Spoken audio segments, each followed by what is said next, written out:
Some of the most obscure stories in Bioshock can be found in audio diaries or voxophones in Infinite and are often missed by most players. While many of them offer a look into a character's backstory or getting an understanding of the world of Rapture before the Civil War, a number of diaries show the worst of Rapture and the vicious world it really was. Here's my top 6 audio diaries that sum up Rapture in Columbia from the Bioshock series. Number 6. Sammy, Fletcher, and Lizzy. After the fall of Andrew Ryan, and with him any semblance of order in Rapture, Sophia Lem started the cult known as the Rapture family. With her in charge of splicers, many people sought to overthrow her. With the poor underclass citizens of the city either dead, hiding, or part of Sophia's cult, people started to look for other ways to get out of her grasp. Sammy Fletcher and his girlfriend Lizzy were one such couple that found a bathysphere hoping to reach the surface. However, no one escapes the Rapture family. All right, diary. Last entry. Lizzy and I, we found a sphere, and we're going home. Ain't that right, baby? Next stop, topside. Oh, I love you. It was you who saved us, Sammy. It was you, Button. What was that? What's that sound? She's seen us. It's Lem. Torpedo! I'm trying to...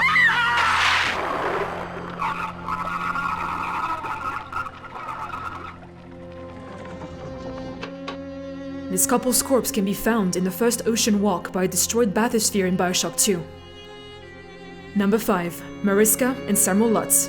The year was 1948, when Samuel Lutz and his wife Mariska wanted nothing more than to get out of the Eastern European country they came from. Sam, a veteran of World War II, found his escape from his tour of duty after a recruiter of Andrew Ryan offered him a construction job on the Atlantic Express in Rapture. He and his wife gladly accepted the offer immediately without first realizing that there would be no turning back. Mariska gave birth to a girl named Masha soon after they were settled in. However, their room was crowded with several other families who couldn't afford to live in even the cheapest of housing. After 2 people were killed by a splicer attack on the Artemis Suites, Sam worked job after job to get him and his family a proper room in the Fighting McDonough's Tavern. Things did not get better for them, however, as their daughter Masha was taken from them by Ryan's men, saying she would help the city. We saw our Masha today. We barely recognize her. That's her, Sam said. You're crazy, I told him. That thing? That is our Masha? But he was right. She was drawing blood out of a corpse by Fontaine Fisheries. And then when she was done, she walked off hand in hand with one of those awful golems. Masha! Mariska and Samuel Lutz can be found in room 7 of the tavern in Bioshock 1, laying next to each other. The shock of seeing what their choices had done to their daughter took them over the edge. They both committed suicide, overdosing on pills. The diary can be found by their corpses to tell their woeful story. Number 4. Hattie and Samuel Gurst.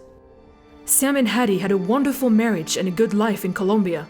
Not much can be told about where they lived or how they came to Columbia, but Sam was a gifted scientist who looked over and studied Elizabeth, or the lamp, for quite some time. Unfortunately for him, no one had realized that the effects of the siphon had dangerously affected humans. Hattie prayed to Comstock, hoping for a miracle to save her dear husband from his stomach cancer. That miracle was of Fink's creation, the handyman. Reluctantly accepting Fink's proposal, Sam became the human and machine hybrid, but Hattie's affection towards him still remained. Soon after his transformation, Hattie died due to an incurable illness, recording her last message to her husband in a voxophone. Samuel, when the spells of anger come, I want you to play this recording and remember that I am the proudest woman in Columbia to have been your wife.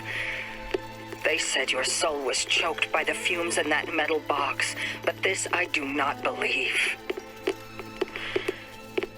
And we shall meet again on that eternal shore. Both of us whole and smiling. I love you. I love you.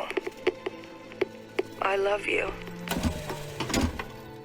You can find the voxophone in the possession of a dead handyman after getting Chensley's tools back. Number 3. Suchong.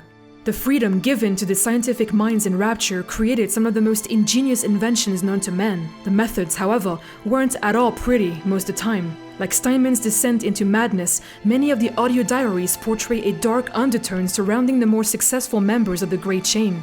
Dr. Suchong, the scientist behind the creation of multiple plasmids, Big Daddies, and Little Sisters, debatably conducted his experiments less humanely than any other scientists. After going into psychological conditioning with Big Daddies, he was involved with Fontaine's project to overthrow Ryan with the ace in the hole. The hypnotic phrase attached to the Project WYK led to many experiments to see just how far Jack would go being led by the three familiar words. Is that your puppy? She's very pretty. Thank you, Papa Suchong. Break her neck for me. What? Break that sweet puppy's neck. No, please. Break that puppy's neck. Would you kindly? No. No. Very good. The doctor met his ill fate by his own creation sometime later, when his frustration with the little sister caused her Big Daddy to retaliate. An ironic end to Suchong's life. Number 2. Charles Milton Porter. As the main protagonist in the Minerva's Den DLC of Bioshock 2, Sigma's story reveals nearly all the key traits that summarize Rapture. As a scientist who lost his wife before coming to work for Ryan, he created an advanced computer that ran all the security systems in Rapture, as well as keep the city running on time. Brilliant minds, however, are often envied upon, and it would prove that in the coming years. Trying to make his masterpiece invention more human, Porter would tell the advanced AI stories of his wife and of the surface. Thinking this was a waste of technology, Porter's colleague, Reed Wall, had the Thinker replicate its creator's voice and framed the unsuspecting Porter for working with Fontaine. Ryan obviously didn't sit well with this and immediately had Porter imprisoned. It was after this that he was entered into the Alpha series of Protectors, becoming the Big Daddy known as Sigma and being left in cold storage. Nearly obsessed with the death of his wife, Porter very well wanted to make the Thinker able to impersonate people in hopes of it becoming more human. Throughout the DLC, you are led by the voice of Charles Porter, the Thinker in disguise, to lead you to itself so that its creator could take it back from Wall. Betrayal, obsession, brilliance, and death, all significant parts of Rapture that can be seen in nearly any of the citizens' stories. Porter eventually got over the death of his wife, but it is this diary that goes to show just how consumed he was with finding a way to bring her back. I believe I'm done feeding audio recordings and personal anecdotes to the Thinker. I am set to test the personality duplication function. Target personality, Pearl Porter. Thinker, are you ready? Yes, Milton. Starting test. Hello, Pearl. Hello, Milton. How have you been? Just wonderful, Milton. I've missed you, though. It's been so long. Pearl, No, this isn't right. It isn't her. Thinker, stop the test. But what's the matter, Milton? Oh, God. Don't you still love me? Oh, God, Oh, God, I said end function, Thinker. Now! It's over.